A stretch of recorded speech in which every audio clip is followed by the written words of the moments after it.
Why is it that most people don't pursue their dreams or don't do better than what they're doing if they're capable of doing it?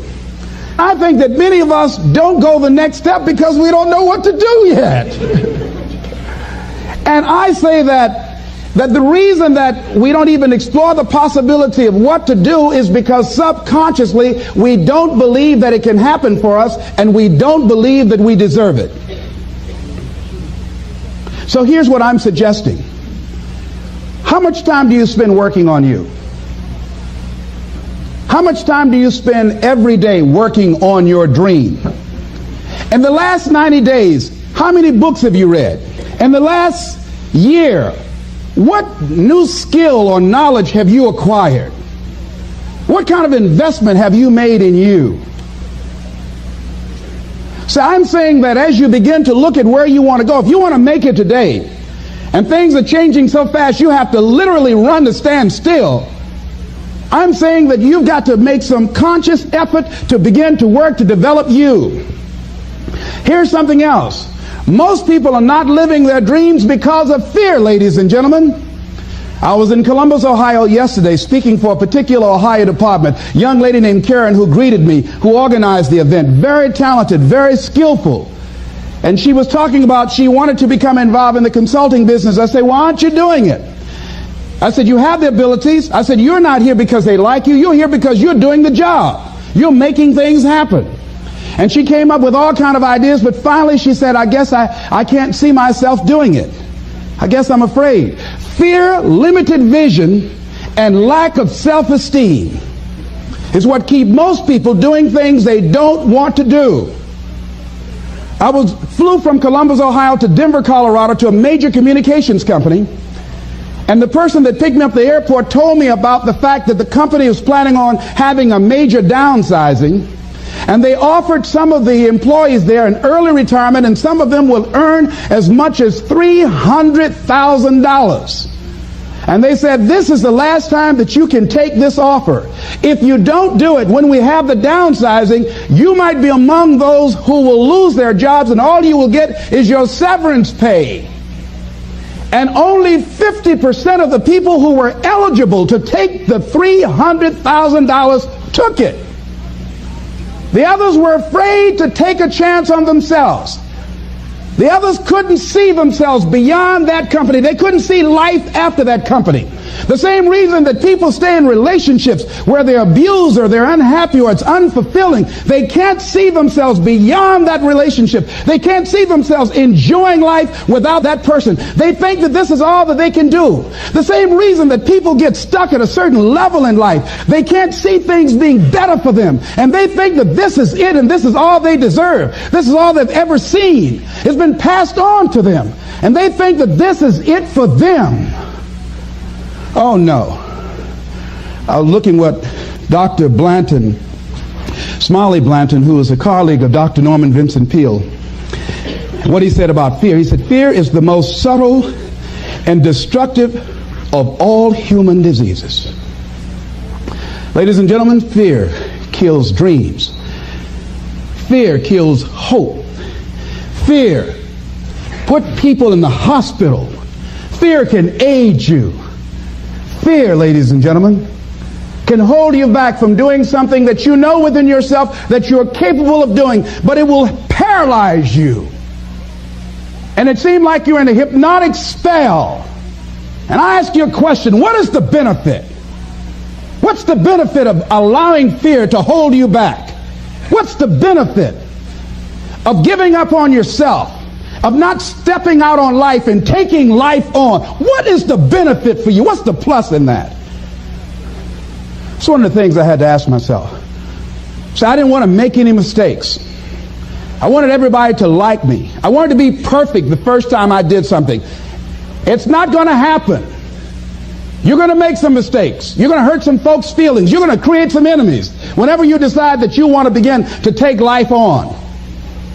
You've got to ask yourself, how long am I going to allow this to hold me back? I like what Zig Ziglar says. He said, fear is false evidence appearing real. That is an illusion that we create in our mind. It is a state of mind that can be changed. So let's look at how we can begin to take some steps to restructure that fear, to begin to expand our visions of ourselves, to begin to increase our self-esteem. Webster said that self-esteem means confidence and satisfaction in oneself. Look at your life right now. Whatever you've done up to this point in time, your life is working. Whatever you have produced, it came out of you as a result of the kind of person that you have become. It's a result of your choices. It's a result of your consciousness.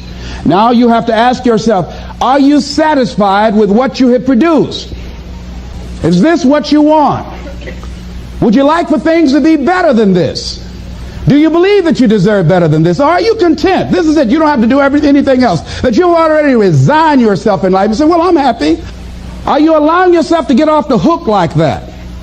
Or do you believe somewhere in the back of your mind or in your heart that there's some other great work for you to do? There's something else that life has for you.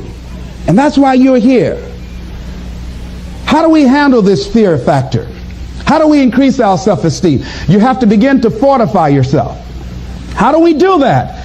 I believe that you have to begin to consciously monitor your inner conversation and start talking to yourself. Start building yourself up. Sometimes the only good things you will hear about you are the things that you say to you.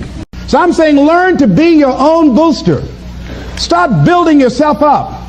Start encouraging yourself. Start saying, I can do this. I can make this happen. When I started thinking about becoming a speaker, I said, yes, I can do this.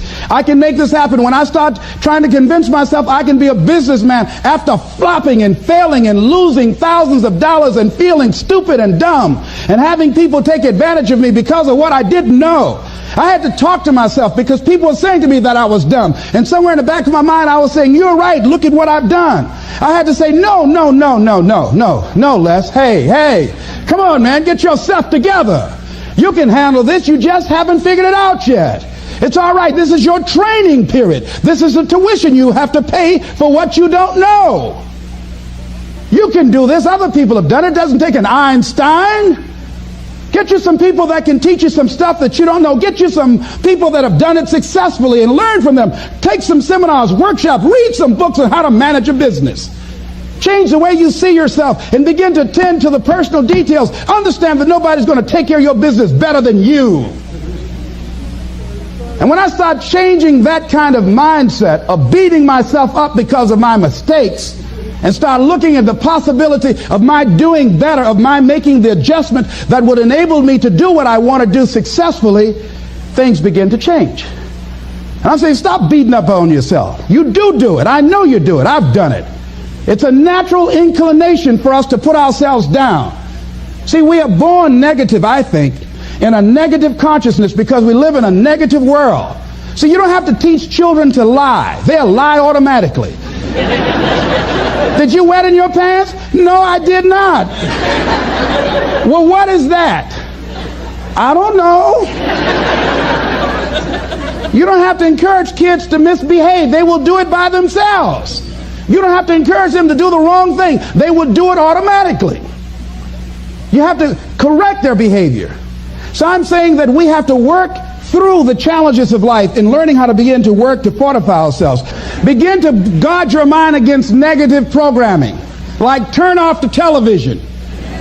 Don't watch the news. I think that more people have a sense of hopelessness and anxiety about life. If you look at the news, you cannot feel good looking at the news.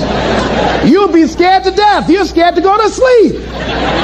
I mean, it turns your power down. You've got to be conscious of that. Don't pick up the newspaper and read it. No. Just try this. Just experiment with yourself. Now, if your job depends upon you knowing certain things, let somebody tell you just about those things. But start filtering the stuff you allow to come in your mind. You know that song you used to have? Say, don't let nobody bring you no bad news. I tell my staff, look here, don't tell me any bad news while I'm on the road. Let me handle it tomorrow. I don't like anybody to tell me any bad news at night before I go to sleep. I can't do anything about it anyhow. Why let me go to sleep with that on my consciousness? No, and my staff, they know that. Say, let it wait till tomorrow. And I have a period of time. Tell me bad news between 10 o'clock and 12 noon. After I prayed and meditated and read my books, I'm fortified, I'm ready to handle it. I deal with it, and I'm out of there, and I'm going on to something else. So you've got to guard the kinds of things that you put in your mind. See, if you don't program your mind will be programmed, because human beings are goal-oriented.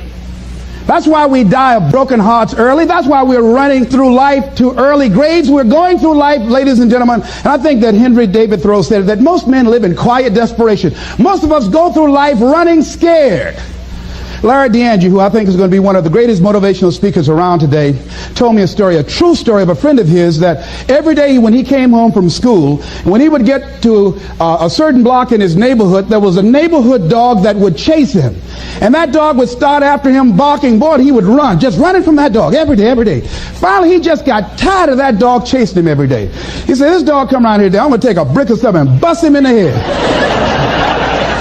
So he was walking home that day, minding his own business. Sure enough, same area, there was that dog there. And the dog started barking, he started running, he saw a brick, and he stopped and picked up the brick and turned around, and the dog got close to him. He realized the dog didn't have any teeth.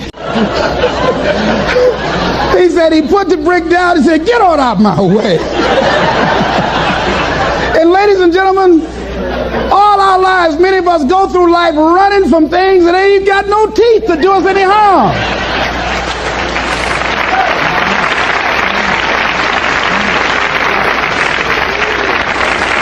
You've been afraid to do something, and then after you did it, you say, whoa, if I'd known it was this easy, I would have done it before. Haven't you ever had that experience? Raise your hand. Absolutely. So we created this in our minds, false evidence appearing real. We made it real in our minds. That's why Churchill said there's nothing to fear but fear itself. That's the destructive monster. So turn off things that can contribute to your fear. Turn a deaf ear to people that all they can do is talk about how negative things are, because they have bought into the consciousness of the world. Start attending workshops, seminars, listening to tapes on a daily basis to begin to recondition your mind, to retrain your thinking. Faith comes by what? Hearing and hearing and hearing. Listen to things that can empower you, that can enable you to create a new reality for yourself and a new life for yourself. You might appear to be strange around most people. You know, most people think you're strange if you're happy today. People say, how you doing? I said, better than good. Whoa, what's wrong with him? Just go around smiling and watch people. Look at this. This is a weird guy over here. Because most people don't smile. Watch them. Look at their faces in the morning. Here we go, another Monday morning. How you doing? Haven't had my coffee yet. Don't ask me. See, these people have not found their purpose in life. That's why they're grumpy. That's why they're miserable. That's why they're so negative. They're hurting and they want to hurt other people. So start practicing using programs for your mind. Seminars, books, workshops. Keep a journal. Record your thoughts. What's happening with you? Every day when you get up, have a journal near you. I use a Jack Boland journal so that I can write down my ideas. I keep it by my bed so I can write down my thoughts. See, ladies and gentlemen, we get 3 to 4 thoughts a year that if we would act on those thoughts, they could change our life. Don't say, well, I'll remember that. No, write that thought down. I got a thought today I wrote down. A friend of mine is in the hospital. His morale is low. They're talking about amputating his foot. He's got to feel very bad. So I said, you know, I'm not only am I going to see him, but I can't be there with him all the time. I said, I'm going to create a tape for him that he can listen to that will heighten his level of morale. We told him the other night, don't go to surgery. You are depressed. Your energy level is down. No, tell him not now. Don't do it now. In fact, most doctors who have any sense of awareness don't perform surgery on patients that are in a state of fear, that don't think they will make it. They wait till they're in a different state of mind. So I said, what about making tapes for people that are facing physical challenges? I said, that's a good idea. All right?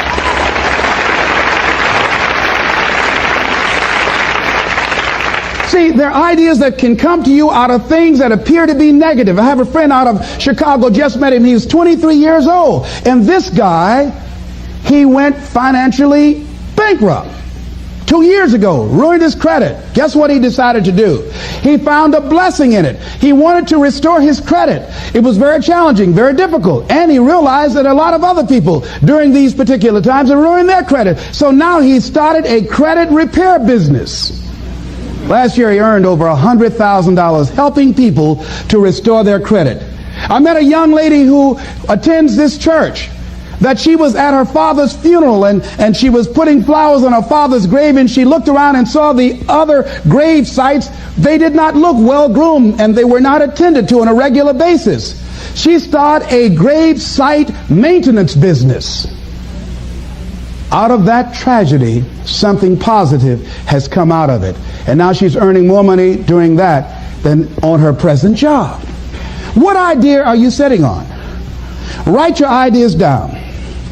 And then, what idea are you sitting on? Write your ideas down. And then, once you get that idea, take the leap. Hello? Take the leap. See, a lot of people get the ideas and just walk around with them. Have you ever had an idea and all of a sudden you looked around and somebody had that idea and gone with it? Think you're going to be going with my hospital idea. Forget that, buddy. We will be out there together, Jack. Take the leap. See, it's out here in the universe. If you don't take the plunge, I guarantee you, somebody else will. Take the plunge. Go into action. And ladies and gentlemen, you will be surprised how things will come together.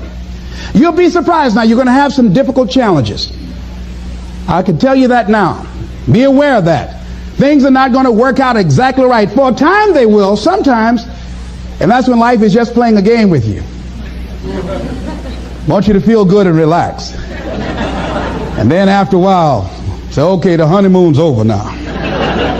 And then life will come over there and slap you side the head. Say, what you doing out here? Well, this is my dream life. Is that right? Come over here a minute. Oh, you went to the seminar, huh? Come here. I can tell you that. But ladies and gentlemen, go into action with your dream. And don't avoid where the fights are. Get in the midst of the fight. And get some hickeys on your head. Get knocked down so you can learn how to fight, so you can hold your position. See, most people don't get out in the arena of life because they don't want to fight. Most people don't get out there because they don't want to get knocked down. They don't want to be dropped to their knees. But see, you're going to be dropped whether you're on the field or whether or not you're sitting on the sidelines. You're going to be dropped. So at least get dropped for something. Don't get knocked down while you're sitting down. See, that's how most people are spectators in life. You don't want to be a spectator. You want to get out in the field where the action is. And you will be amazed. After the struggle, there will be a calm period and things will begin to click for you. Come out here with what you got. You don't have enough money? Don't worry about it. You got the dream. You got the idea. You don't have enough resources? Don't worry about it. You need some help? Don't worry about it. You get out here in the arena, someone will look at you and become inspired and say, hey, can I help you? But if you're sitting up on the bleachers, nobody's going to ask you anything. You've got to get into the flow of action. Frances Harth called me from Chicago. She had been sitting on an idea of a show that she wanted to produce for 10 years called Mind-Body Connection. So someone saw me speaking in Chicago at a sorority convention and said, I saw a guy that perhaps can host this show for you who has energy and charisma. She called me. She was so fired up. I said, listen, on the day that you want to do that, I'm speaking in Chicago. I can do it for you. And I said, by the way, I met somebody 2 weeks ago in Baltimore who has an idea of the same type of show, and she's doing it on radio. Why don't you call her? And then she called me back. Who else would you suggest? I said, well, I know Deepak Chopra. He wrote the book called Quantum Healing, and Bernie Siegel. Could you get his number? I tell you what, I have a friend named Jack Boland at the Church of the Day. He knows how to get in touch with him. Call him, and he will give you the number so you can get in touch with Bernie Siegel. That lady started calling all around, did not have the resources, but she had this idea and dream. And she said the other night when she came before the audience that had gathered in the studio, she said, I feel like I've been pregnant for 10 years. And tonight you're going to witness a beautiful delivery. And it was. She said, I couldn't believe, Les, how things began to happen, how it all began to come together. When you want something out of life, you've got to be willing to go into action. Don't wait around for things to be just right. Don't wait for things to be perfect. Don't wait for the ideal situation. It will never be ideal. There will always be a reason. Well, as soon as the children grow up, or as soon as I pay my bills, or as soon as I get my divorce, as soon as I get enough money together, do what you can, where you are with what you have, and never be satisfied. A lot of people never take a chance in life. They don't want to take any chances. They want the situation to be ideal. See, that's not walking by faith. That's walking by sight.